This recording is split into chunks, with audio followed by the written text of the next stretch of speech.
कौन थी वो? मैं 8 महीने की प्रेग्नेंट थी और अपनी डिलीवरी के लिए अपने मायके गई थी। माँ ने मुझे फोन पर बताया, घर के पीछे की तरफ जो खाली जमीन थी ना, वहां पर एक नया कमरा बनवा लिया है। इतने सालों के बाद जैसे ही अपने घर में कदम रखा, कुछ अलग सा लगा। माँ, ये घर के पीछे की तरफ नया कमरा बनवाने की क्या जरूरत थी? अरे बेटा, घर के पीछे दूर दूर तक खाली जमीन है।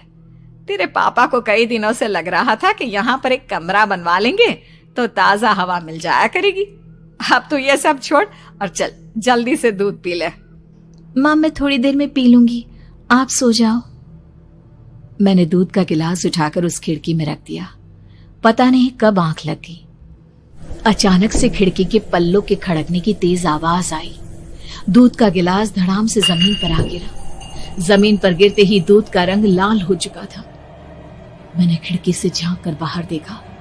चारों तरफ धूप अंधेरा था। उस अंधेरे की तरफ से कुछ आवाजें आ रही थी, जैसे छोटे बच्चे आपस में खिलखिलाकर मस्ती कर रहे हो।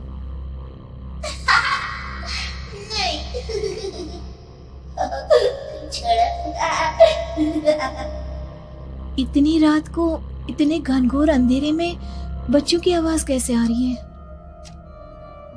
घड़ी में वक्त देखा तो ठीक 12 बजे थे। देखकर मैं सन्न रह गई। बुरी आत्माओं और भूतों की कई कहानियां मैं सुन चुकी थी। वक्त भी कुछ ऐसा ही था। ऊपर से मैं प्रेग्नेंट। सुना था कि ऐसे वक्त में अक्सर बुरी आत्माएं औरतों का पीछा करती है, तो क्या मेरे पीछे भी?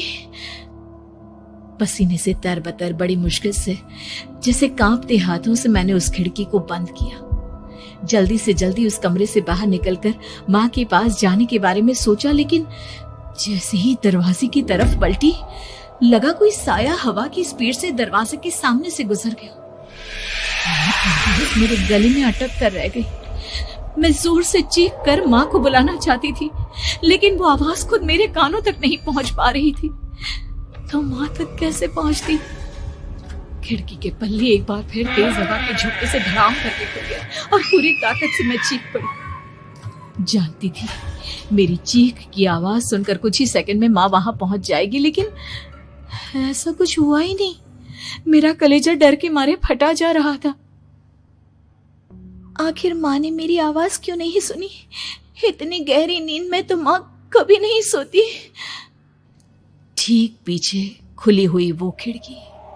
मुझ में इतनी ताकत नहीं बची थी कि मैं पलटकर उस तरफ देख भी सकूं। हवा का एक सनसनाता हुआ झोंका उसी वक्त मेरे कानों से आकर टकराया। लगा जैसे किसी ने दबी हुई आवाज में धीरे से मुझसे कहा, चली जाओ यहां से। मैंने दोनों हाथ अपने कानों पर रख लिए और एक बार फिर ताकत लगाकर जोर से चीखने की कोशिश की। माँ! पापा! मेरी आवाज उस कमरे की दीवारों से टकराकर वापस मुझे ही सुनाई दे रही थी। जितनी ताकत के साथ मैंने चीखने की कोशिश की थी, कुछ ही देर बाद उससे कहीं ज्यादा तेज और दर्दनाक चीख मुझे सुनाई देने लगी। ये आवाज ठीक मेरे पीछे खिड़की से आ रही थी। वो आवाज मेरे कानों में पिघलते हुए लोहे की तरह गिर रही थी। उन आवाजों में हैवानियत थी। वो आवाजें किसी इंसान की नहीं है, इतना मैं समझ चुकी थी। कांप रहे हाथों से मैंने अंधेरे में कुछ ढूंढने की कोशिश की। तभी अचानक मेरा हाथ बेड पर रखी टॉर्च पर पड़ा। किसी तरह ताकत लगाकर टॉर्च का बटन ऑन किया, लेकिन ये क्या? सामने दरवाजे पर 3 छोटी लड़कियां खड़ी हुई थी। उनके हाथ में स्टील के चमचमाते हुए चाकू थे।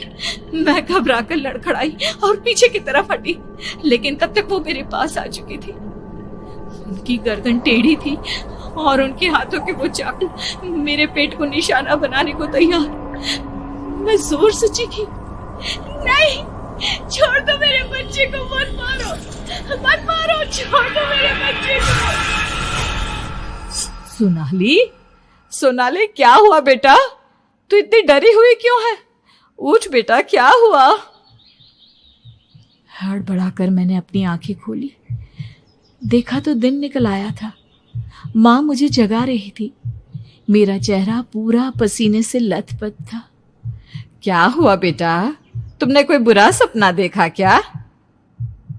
मैं अभी तक अपने पूरे होश में नहीं थी।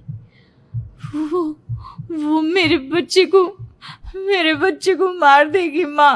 वो लड़की मेरे बच्चे को। मैंने घबराकर अपने पेट को छुआ। सब कुछ ठीक था। और वो दूध जो रात को यहाँ पर गिर गया था, उसका रंग लाल हो गया था। माँ ने हंसते हुए दूध का गिलास मुझे दिखाया। तुमने दूध पिया ही नहीं, पूरा का पूरा ऐसे ही रखा हुआ है। तुमसे कहा था ना सोनाली, सेहत के लिए लापरवाही ठीक नहीं बेटा। लेकिन मैंने तो सब कुछ अपनी खुली आंखों से देखा था। ये सपना कैसे हो सकता है?